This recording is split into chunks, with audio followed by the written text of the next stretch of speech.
嗨，大家好，我是 Irene，欢迎来到我频道。那我们今天就来谈谈如何准备 USMLE 的 Step Two 还有 Step Three 吧。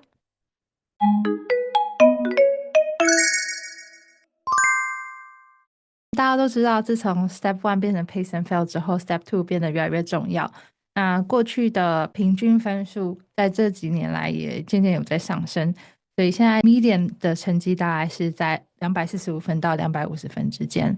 那对于外国人，就是 IMG 来讲，在 Step Two 上面考得好，当然是非常重要的一件事情，因为现在已经没有 Step One 这个东西来强调你在知识上面的程度。那相对来讲，Step Three 的话，因为它非申请住院医师所必要的一项考试，很多美国人他其实在住院医师的第一年，甚至如果你是可能内科的话，可以在你毕业之前再把 Step Three 考完就好了。所以它不是一个必要的东西，但我个人是在申请住院医师之前就把它考完。那我也会蛮推荐这样做的，因为第一个是你多增加了一个 numeric point，可以去证明说你自己的实力。另外一个就是，如果你想要有 H1B visa 的话，你就一定需要有 Step 3的成绩，那最好是在 Match Day 之前就有拿到 Step 3成绩。那第三点的话，就是因为你从一个外国的环境，然后来到美国，你第一年常常会需要很多的适应期，那你就不会想要再花这么多时间去准备一个考试，会想要多花一点时间专注在临床的事务上面。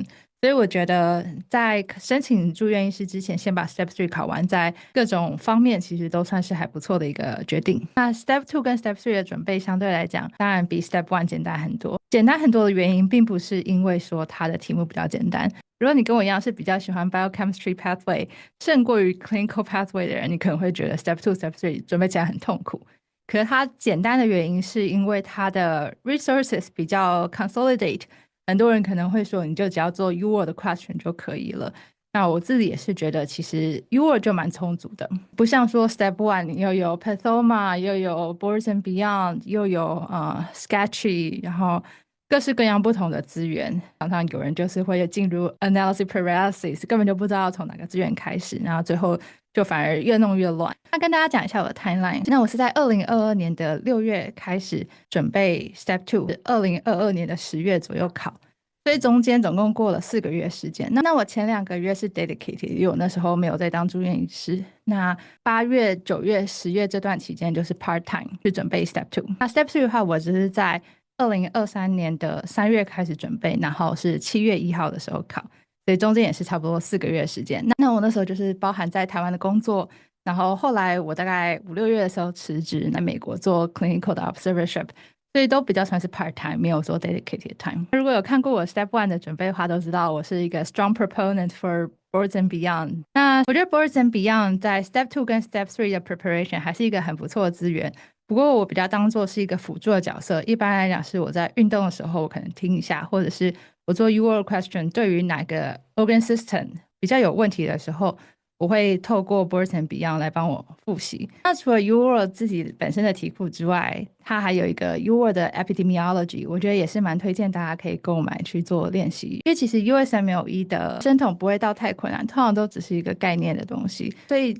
对我来讲，我觉得做那一份题目就已经足够了。那我也推荐大家可以多多的去看 USPSTF，就是 US Preventative Service Task Force 的网站，那里面很多比较实用的 high yield guideline，像是 lung cancer screening 啊，breast cancer screening、colonoscopy，还有什么 Triple A 的 screening，这些东西都是在 USPSTF 上面有出现，然后还蛮常会考的东西。除了这个之外，也很推荐大家可以看看 Dirty USMLE，它是一个 YouTube channel，那它就是教大家用一些 mnemonic 的方式记住一些很难记的东西。也有蛮多人很喜欢 Divine Intervention，他讲的通常比较深入，然后他每个 episode 比较长，他是在 Spotify 上面可以找得到。不过对我来讲，我觉得那有点太长了，所以我个人是没有很喜欢。不过如果你是对于内科有兴趣的话，我觉得那是一个不错的 resource， 可以帮你准备 Step Two、Step Three，也可以帮你为未来的住院医师训练做准备。在 clinical question 通常就是会有一些答题技巧，因为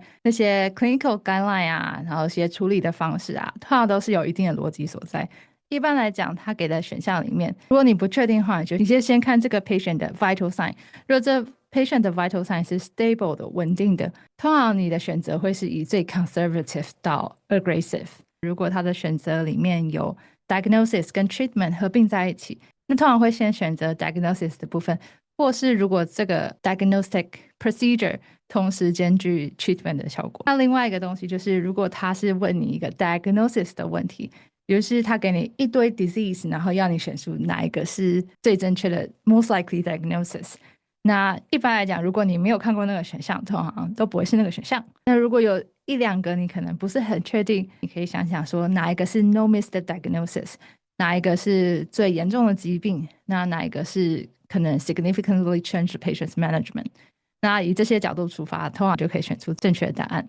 那其实 Step 2跟 Step 3的准备会非常的类似，因为两个考的内容也是非常的相似。唯一一个差别是 Step 3多了一个 CCS case， 也就是它会给你13个 case simulation， 要让你去对这个病人的 HMP 啊一些初始的资料去做一些评估，然后去下 order， 就很像你平常在医院里面处理病人一样。不过它有一个时钟，所以你下了 order 之后，你可以 fast forward， 然后赶快拿到 result。那你拿到 result 之后，就要再决定怎么做下一步。那最后 either 是你做了一个成功的 treatment， 你正确的 diagnosis， 那它就好了。或者是病人状况也有可能恶化，还有些 case 他就是会故意刁难你，像我有一个病人到最后他就死掉了，然后我做了超级无敌多事，他还是一直 deteriorate， 所以后来我就很伤心，因为我觉得我会 fail， 我就问同一个时间跟我一起考试的朋友说，诶，那你们那时候 CCS case 做的怎么样？就发现好像每个人都会拿到一两个病人，就是你不管做什么事情，病人就是会一直 deteriorate， 所以如果你遇到病人的结果不理想，也不要太慌张，你就是继续做你觉得该做的事情，大家最后都会 pass。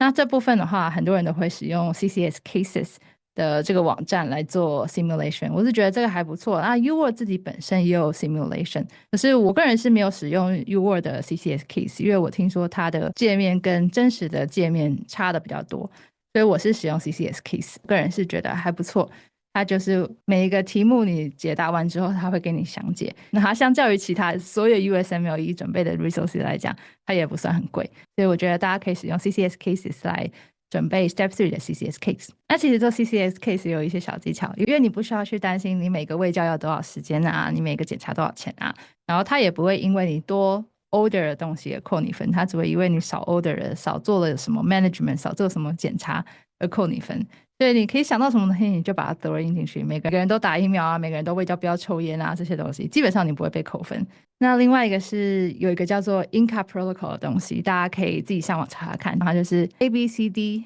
IBU POT MRT PADL。那第一个 A 就是 Age and Gender， 记下病人的年龄还有性别，因为这常常会影响到你后面的疾病的判断。第二是 brainstorming， 就想说这个 patient population 有什么东西他比较会爱考，他比较常考的。第三个 C 就是 consult， 因为多 consult 不会有问题，你就想到什么东西你就 consult， 那他可能就跟你讲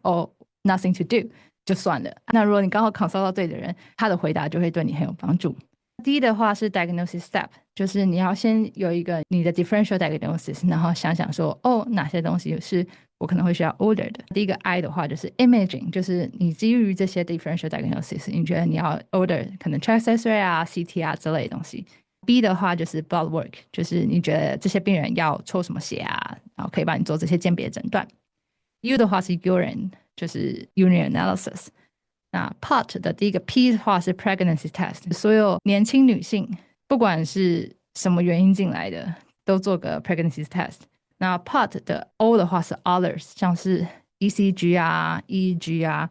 CSF 啊，就是 lumbar puncture 这之类的东西。MRT 的 M 的话是 monitoring， 大家应该都记得 ACLS 就是IV O2 monitor， 所以 monitor 是很重要的。想想这个病人会需要怎样的 monitor， 可能是 monitor 他的 heart rate 啊 monitor 他的血氧啊这之类的，也要记得 order。MRT 的 R 的话就是 routine， 也就是一些你基本上每个人进来都要做的 blood work， 像是 CBC 啊 CMP 啊 PT、PTT 啊，然后还有一些其他像是给病人掐水啊，给他一点 normal saline 啊，给他按个 IV 啊，这些基本东西就是属于在routine 里面。那 T 的话当然是 treatment， 也就是当你知道这个病人的 diagnosis 之后，或者是你的 consultant 给你一个建议之后，你就根据他们的建议去下 treatment 的 order。那接下来的 PIDO 的 P 就是 prevention， 像是 vaccination 啊，或者是 cancer screening。E 的话是 exercise， 就是 consult 病人要做 exercise。D 的话是 diet， 要记得病人会不会有可能需要手术，要不要 NPO， 还是他可以 regular diet， 或是他有 diabetes， 他可能要 DM diet。然后在 A 的话就是 avoid， 要教病人 avoid smoking 啊， avoid 酒精啊， avoid drugs 啊，这之类的东西也是基本的卫教。那最后 L 的话就是 location， 也就是这个病人适合待在病房，还是他适合待在 ICU， 还是他可以直接 discharge 回家，就是像 disposition 的部分。那这是 for 一般内科的 general 的东西。如果你是被问到 surgery prep 的话，有另外一个 mnemonic 是 NICE PT。那 NICE 的话 N 就是 NPO， 然后 normal selling， 记得每个病人他如果要做手术的话，就是让他 NPO， 那给他吊点滴。I 的话就是 informed consent， 记得要取得同意书。